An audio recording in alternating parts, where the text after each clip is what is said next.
Fala galera, boa tarde a todos. Sexta-feira, dia 15 de agosto de 2025. No Esporte Cultura de hoje, o Remo entra em campo amanhã e contando com a força do fenômeno azul. A meta é realmente entrar no G4 e permanecer lá. Já o Paysandu tem mais uma chance de se livrar do Z4 fora de casa.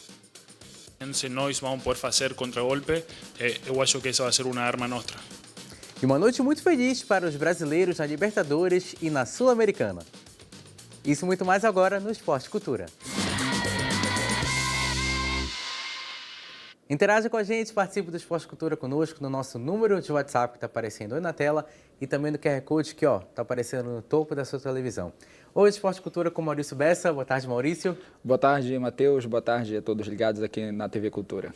E o Guzo também. Boa tarde, Guzo. Boa tarde, Matheus. Boa tarde ao telespectador. Um prazer estar aqui. Acho que a informação é inédita. O Esporte Cultura ou vocês já estiveram juntos aqui? Ainda não. Informação inédita hoje no Esporte Cultura. Feriador no Esporte Cultura, com o Remo entrando em campo amanhã contra o Botafogo de Ribeirão Preto e pode voltar ao G4 da Série B. Bora conferir na reportagem. Depois da vitória sobre o América fora de casa, que deixou o Remo vivo na briga pelo G4, a missão agora é contra o Botafogo de São Paulo, pela 22ª rodada da Série B. E a equipe azulina contará com o reforço do seu principal atacante. O artilheiro da competição com 10 gols, Pedro Rocha volta à equipe após cumprir suspensão, além do lateral esquerdo Sávio, que ficou fora da última partida por mal-estar. Por outro lado, o Remo não poderá contar com o volante Natan Camargo, o meia Pavani e o Cantijo. Além de Antônio Oliveira, o técnico terá que cumprir suspensão pelo 3º cartão amarelo e não comandará a equipe na beira do campo. Um time que pensa em acesso precisa superar as dificuldades e ausências. E falando, sobre o nosso primeiro turno, realmente foi um primeiro turno de muito equilíbrio. A gente foi muito bem, assim, vamos dizer. A gente sempre esteve brigando ali entre as primeiras posições. E agora, começando esse segundo turno, a meta é realmente entrar no G4 e permanecer lá. A gente sabe do campeonato a dificuldade que é, com grandes equipes, um equilíbrio muito grande.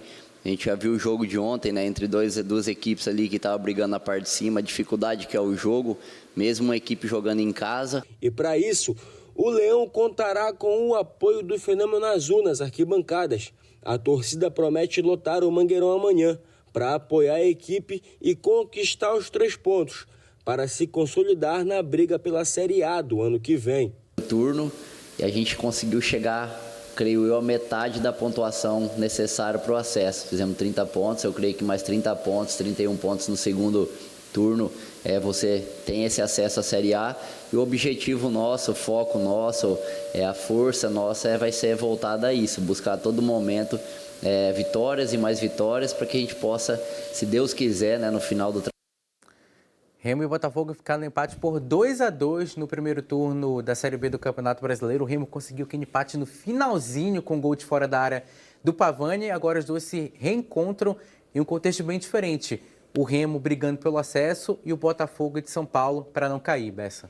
Pois é, o Remo, depois da vitória contra o América, ele começou a entender, o lugar dele nessa Série B, e agora ele tem um confronto mais uma vez contra uma equipe lá de baixo, que é o momento que o Remo precisa para justamente dar ao torcedor essa tranquilidade e justamente essa segurança de quando enfrentam umas equipes que estão num momento não tão bom, que era o caso do América, que é o momento do Botafogo que está tentando se reorganizar, mas é o momento para o clube do Remo também começar a carimbar o momento dele nessa Série B, se vai brigar pelo campeonato ou não. Então, é um momento derradeiro. O próprio clube já divulgou aí a parcial de 26 mil. É um jogo que deve lotar o estádio, mais para cima de 35 mil deve ter de azulinos por lá. E é um momento justamente para o clube do Remo se consolidar nessa briga aí pelo G4. Uma vitória por 2-0 põe o Remo definitivamente dentro do grupo. Até porque o Remo ultrapassaria o Novo Horizontino, que perdeu na rodada. Daqui a pouco a gente vai falar sobre isso. O Botafogo, que tem o pior ataque do campeonato, junto com o Volta Redonda, com 14 gols marcados, e a pior defesa da competição, com 30 gols sofridos, vai encarar o Remo, que perdeu a última partida aqui em Belém para a Ferroviária por 2-0. A Ferroviária também vivia um momento parecido com o Botafogo, estava na zona de rebaixamento, agora se distanciou um pouquinho mais. De qualquer forma, mais uma chance que o Remo vai ter de entrar no G4, Guzo. Matheus, na verdade o Remo enfrenta novamente uma equipe que está abaixo dele numa qualidade, vamos dizer assim, numa equiparação de qualidade de Série B, a equipe do Botafogo ela é inferior à equipe do Remo, o elenco do Remo é muito superior à equipe do Botafogo e isso não é vantagem nem desvantagem, porque na partida contra a Ferroviária, o Remo sofreu muito com essa situação de ter que progredir, ter que construir as suas jogadas e não foi tão feliz assim no jogo contra a Ferroviária. O Remo precisa dar uma levantada nesse futebol. A última partida foi uma vitória, todo mundo saiu satisfeito com a vitória, mas o rendimento em campo não foi tão bom assim. O Remo precisa dar uma reviravolta e conseguir voltar ao bom futebol para vencer e continuar tendo essa sequência, porque na Série B o importante é a sequência. Então, se ele conseguir vencer essa partida, continua tendo a confiança do seu torcedor e pode prosseguir no campeonato rumo a uma sonhada Série A. A gente segue falando do jogo de amanhã, porque o Remo vai ter um desfalque, como foi dito na reportagem, que vai ser o técnico Antônio Oliveira. Ele vai ter que cumprir suspensão pelo 3º cartão amarelo e não comandará a equipe no duelo. O treinador será substituído por Diego Favarin, Vitor Couto e Fábio Miguel, auxiliares dele. O Vitor Oliveira comandou o Remo em 3 vitórias, 4 empates e 2 derrotas, mas vai estar ausente após ter sido advertido com cartão amarelo nas partidas contra Avaí, Goiás e América Mineiro. E o Criciúma encaminhou a venda do atacante Eduardo Melo para o clube do Remo. Ele estava emprestado ao Caxias na Série C do Campeonato Brasileiro. O atacante tem contrato com o Criciúma até o final de 2025. O Tigre vai permanecer com o percentual de uma futura venda. Com a camisa do Caxias, o atacante atuou em 12 jogos e marcou 3 gols e deu 2 assistências. A expectativa é que o jogador se apresente ao clube do Remo neste final de semana. Não é ainda o substituto do Felipe Viseu, o tão sonhado atacante que o Remo espera chamar de camisa 9 na sequência da Série B. De qualquer forma, jogador de força, que geralmente atua pelos lados do campo, que vai reforçar o Remo na sequência da Série B. O Remo que perdeu atacantes agora nessa reta final de primeiro turno e início de segundo turno. Adailton, Viseu e o Maxwell. Pois é, né? Apesar de nos VTs a gente ver o Eduardo com a camisa 9, ele é um cara que consegue fazer os lados também, observando algumas partidas dele. É um cara que tem uma característica um pouco parecida com a do Maxwell, que você pode utilizá-lo como 9, pode utilizá-lo como ponta, e vira mais uma opção, né, para o clube do Remo, que tem vários jogadores nesse perfil. Seja o Marrone, seja o Davó, são jogadores que conseguem fazer o falso 9 e conseguem também atuar pelo lado e se encaixar na forma de jogo do Remo. Se ele se entregar da forma que ele vem fazendo, né, o campeonato pelo Caxias, pode dar certo aí no Leão. Dá para dizer que hoje o ataque do Remo tem de nome incontestável o Pedro Rocha e o Marrone. Mas esse terceiro jogador lá do campo de ataque, o Remo ainda não conseguiu encontrar na Série B. Acharam que seria o Janderson, né? O Janderson foi durante o tempo, teve sequência, mas hoje é mais reserva do que titular. Viseu começou como titular, perdeu a vaga. Adailton teve chance também, não conseguiu entregar. E o Davó agora é esse jogador que atua lá no ataque junto com o Marrone e com o Pedro Rocha. Marcou 2 gols já nessa Série B, mas mesmo assim não é um atacante que a torcida confia tanto assim. Por isso que existe essa grande expectativa e agora o Eduardo Nico, chega né, nesse também. contexto. Nico ainda pode brigar também. Agora contra o América, né? Pode ganhar uma chance também, não logo de cara, mas pode ser também uma das opções, será uma das opções do Remo. E para você? O Davó, né, fez 2 gols, ele prometeu muita... Os 2 gols dele foram gols difíceis de fazer. Sim. Também tem isso. O primeiro gol, acho que foi contra o Avaí. O Avaí, aquela bola o primeiro, acho que foi contra o Novo Horizontino, na bola na bochecha da rede esquerda. E o outro de cabeça, né, de costas para o gol. Então, foram gols de centroavante. Assim, agora, não é aquele centroavante ainda que a equipe do Remo, né, a torcida do Remo espera. Não necessariamente o Antônio Oliveira queira jogar com centroavante também, porque se ele quisesse, ele colocaria até o Viseu, mesmo com a repercussão negativa que o Viseu tem com a torcida. Mas acho que o Remo um reforço é sempre um reforço, até que ele comece a jogar. A gente tem que ver se ele vai ser um reforço dentro de campo e auxilie o Remo nas necessidades. E ontem o Coritiba venceu o Novo Horizontino por 2-1. O Coritiba chegou aos 42 pontos, derrubando a invencibilidade do Novo Horizontino como mandante e assumindo a liderança da Série B. Esse foi apenas o primeiro jogo da rodada. O Goiás ficou em segundo, vai enfrentar o rival Vila Nova amanhã. E o Novo Horizontino ainda precisa ficar de olho no jogo do Remo e também na partida da Chapecoense, que podem tirar a vaga da equipe do G4. 2 gols marcados pelo Lucas Ronier.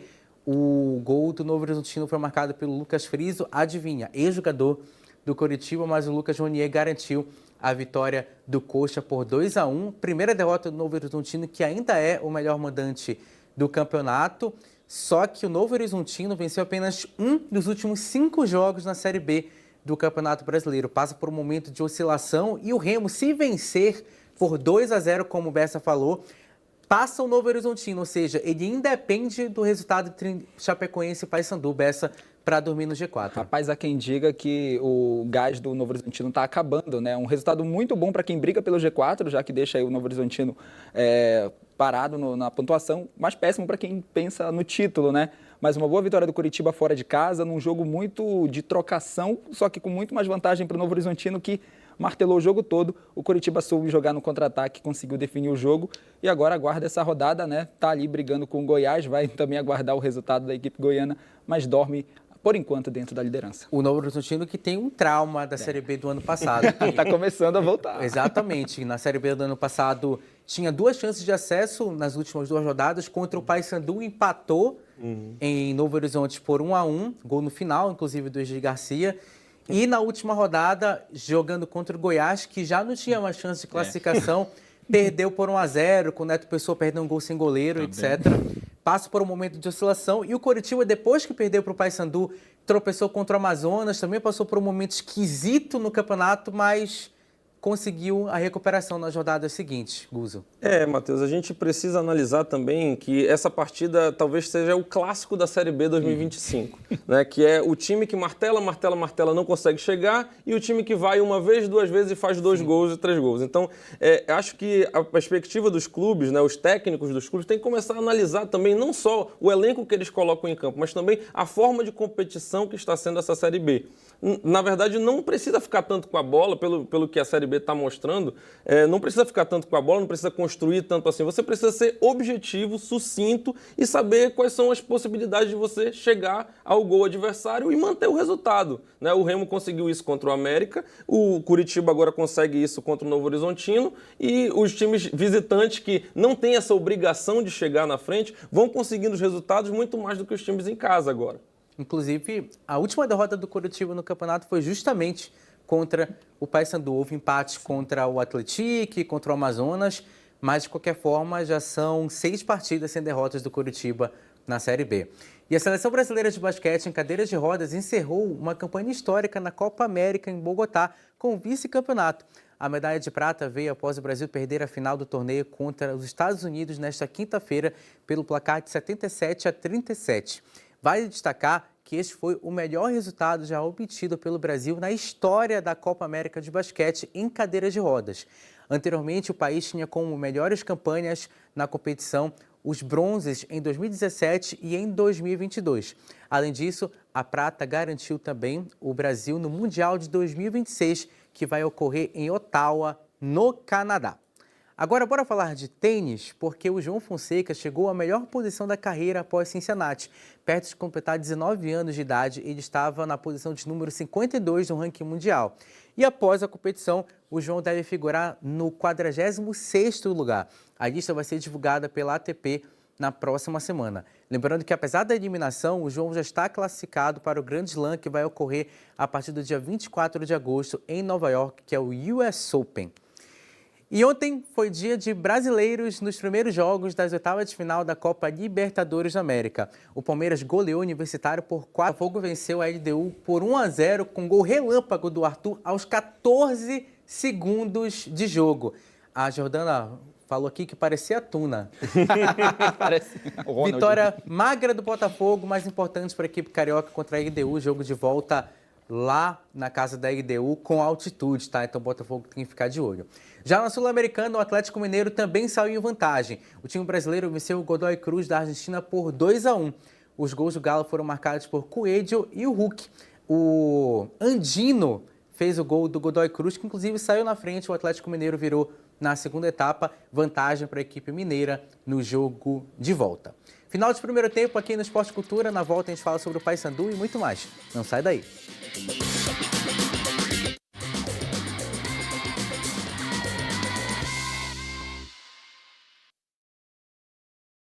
Estamos de volta com o Esporte Cultura para falar do Paysandu. O Papão vai jogar fora de casa neste domingo. E o adversário é a Chapecoense, que figura no G4 da competição. E uma vitória importa muito para o Paysandu conseguir sair dessa situação. Bora conferir na reportagem. Vamos focar nas coisas boas? Apesar do momento complicado do Paysandu, o time alviceleste pode focar em um bom retrospecto para o jogo deste domingo. O Papão vai enfrentar a Chapecoense na Arena Condá, depois de uma derrota dentro de casa e de não conseguir afastar o fantasma da zona de rebaixamento. O Paysandu pode olhar para o histórico do confronto. Em 5 jogos, a Chape venceu apenas 2, contra 3 vitórias do time bicolor. Desde que eu cheguei, eu não tive um jogo fácil assim para falar, controlamos. Sempre jogos difíceis, tanto fora quanto em casa. Então lá em Chapecó será mais um e com certeza a gente vai para lá para vencer, até porque a gente precisa muito da vitória e não tem como pensar em outra coisa. O zagueiro do time alviceleste garante que a confiança do grupo segue alta para tentar mais uma vez sair do Z4 da competição. Vai ser um jogo muito difícil, mas é um jogo como contra Curitiba, Paranaense, sabe? É o mesmo, nosso objetivo é ganhar e não importa o rival que te frente. O Papão pode contar com um retorno muito importante. O jogador Rossi, que ficou de fora de 50% dos jogos disputados na Série B até este momento. Rossi não atua pelo time bicolor desde o empate por 2-2 contra o Atlético Goianiense. Desde então, o atacante cuida de uma fibrose óssea que o incomoda há quase 4 meses. E o time bicolor já está ciente do que precisa ser feito para garantir uma vitória fora de casa. O jogo deles vai ser muito direto, então nós vamos poder fazer contra-golpe. Eu acho que essa vai ser uma arma nossa. Chapecoense que venceu o Paysandu por 2-0 no primeiro turno da Série B do Campeonato Brasileiro, Guzo. A Chapecoense já figurava entre os primeiros colocados naquela época e o Paysandu ainda enfrentava aquela sequência negativa com o Luizinho Lopes. Agora eles se reencontram, a Chapecoense querendo permanecer mais uma rodada no G4 e o Paysandu tentando mais uma rodada sair do Z4. O Paysandu vai estar sem Claudinei Oliveira, que vai passar por uma cirurgia, nesse caso o auxiliar dele que vai acomodar a equipe bicolor. O Paysandu tem uma missão árdua, né, novamente, mas parece que as missões árduas do Paysandu estão tendo mais resultado que as missões que parecem não ser tão difíceis. Então o Paysandu novamente vai ter que apresentar aquele futebol que a gente já conhece fora de casa, defensivo, segurando o resultado e tentando em uma bola esporádica, uma bola com Garcês, uma bola com Diogo Oliveira. Isso tem sido um problema e é por isso que a volta do Rossi seria uma vantagem para o Paysandu, porque traria uma outra oportunidade em um outro lado do campo que está um pouco obsoleto a partir da saída, né, do Rossi, a partir da falta de outros jogadores que cumpram essa função pelo lado direito e também da falta de entrada também do Edilson, que o Edilson está entrando só no segundo tempo agora. Isso soa como uma crítica ao Claudinei, mas é um fato. O Edilson, quando ele entra, ele tem uma possibilidade, inclusive deu assistência para o gol de empate ao Atlético Paranaense. Então acho que o Paysandu precisa equilibrar esses lados de campo e entender que dentro de casa a partida pode ser outra. Tem esse clássico também da Série B, que se defende, como a gente falou no primeiro bloco, e o Paysandu está sabendo jogar esse jogo de defesa, mas não está sabendo jogar o jogo dentro de casa. Então, essa expectativa é que o Paysandu consiga um bom resultado contra a Chapecoense. E nós acabamos de acompanhar o histórico de lesões de um dos principais jogadores da Série B, o Rossi. Além dele, outros jogadores do Paysandu e também do Clube do Remo foram contratados com um histórico grande de lesões para a sequência da temporada. E para bater um papo sobre essas condições médicas, vamos receber o Dr. Flávio Freire, especialista em medicina do esporte. Muito boa tarde, doutor. Prazer em reencontrá-la aqui no Esporte Cultura. Grande abraço para você. Me fale um pouco sobre essa questão do histórico de lesão dos jogadores. Como funciona esse processo de avaliação de um jogador a partir do momento que ele é contratado nesse aspecto? Quais são os critérios levados em consideração nesse histórico de lesão? E o atleta dentro do clube, quais são os principais cuidados que os médicos têm para evitar esse tipo de lesão? Muito boa tarde. Boa tarde, Matheus, Jordana, todos os participantes do programa. Prazer enorme estar aqui com vocês novamente. Esse é um assunto de extrema importância porque envolve aproveitamento do atleta durante a competição, né, do restante da competição. Então, é necessário fazer uma avaliação bem minuciosa quando o atleta chega no clube. Muitas das vezes, esse atleta já vem com histórico. A gente, hoje, através de sistemas, de programas, onde nós temos os prontuários desses atletas dos clubes, a gente recebe dos clubes de origem as informações necessárias, mas é extremamente importante a gente avaliar esses atletas quando chegam. Essas avaliações envolvem tanto a parte clínica como cardiológica, né, e ortopédica, né? Haja visto que a partir do momento que esse atleta ele assina contrato com o clube, a responsabilidade é do clube que o contratou. Então, muitas das vezes, o atleta no começo da temporada veio do clube A, ele foi apto lá, não foi encontrado nenhuma alteração, mas no decorrer da competição, ele foi contratado para disputar o Brasileiro e apresentou uma patologia aqui, né? Então, isso já aconteceu em algumas situações e realmente tem que tomar muito cuidado. Mas essa situação de lesão, de aumento de lesão nessa época do campeonato, é relativamente esperada, porque tem alguns fatores que chamam a atenção disso. Eu considero 3 pontos básicos. O primeiro, o calendário, né? A gente tem um calendário de estadual muito curto e o brasileiro é muito longo. E muitas das vezes você tem um plantel voltado para o estadual, para serviço de laboratório, por exemplo, brasileiro, mas muda todo mundo ali. O segundo ponto, na minha opinião, é a parte de viagem, né? Nós temos esse problema aqui na nossa... Não é um problema, né? É uma realidade, onde quem está jogando aqui no Norte tem um desgaste em termos de viagem muito maior do que quem está fora. Os clubes do Sul-Sudeste se enfrentam em voos de 1 hora, 2 horas, enquanto que, às vezes até no mesmo local, na mesma cidade, enquanto que a gente passa muitas das vezes o dia viajando, né? E isso leva a um desgaste absurdo, né? Então, hoje, por exemplo, muitos clubes optam em fretar voos para evitar que esses atletas durmam durante o voo de forma inadequada, muitos não conseguem dormir, né? E sem contar também que a gente tem um intervalo muito curto. A Série B, nós temos aproximadamente um intervalo entre uma partida e outra de 4 dias, 5 dias. E muitas das vezes você faz um jogo lá, um jogo aqui, ou seja, nesse intervalo você treina um dia da semana, viaja e descansa 2. Você passa mais tempo dentro do avião e do hotel do que treinando. Então, no final, isso aí tem um preço, né? Então, a gente está hoje, por exemplo, no meio da competição, se você for avaliar, já se passaram aproximadamente 55%, 60% dos jogos. E se você não tiver um equilíbrio, se você não tiver um planejamento fisiológico desde o começo da competição, esses atletas vão sentir agora, né? Um outro fator que chama atenção é a heterogeneidade de cada grupo, porque muitos atletas estão desde o começo do Campeonato Brasileiro, ou seja, estão acompanhando essa evolução física planejada, enquanto que tem outros que foram contratados agora. E aí muitos estão parados, então não estão acompanhando o mesmo ritmo do grupo. Isso é outro desafio que a comissão técnica também tem que trabalhar. Bessa. Bom, a gente observa que realmente esses pontos eles vão sendo cada vez mais, né, destacados, que é as viagens longas, e os jogadores daqui vêm sofrendo bastante. O caso do Rossi, a gente observa que desde a chegada dele sempre falava sobre isso, sempre já pontuava como se já fosse algo que ele fosse esperar para essa Série B.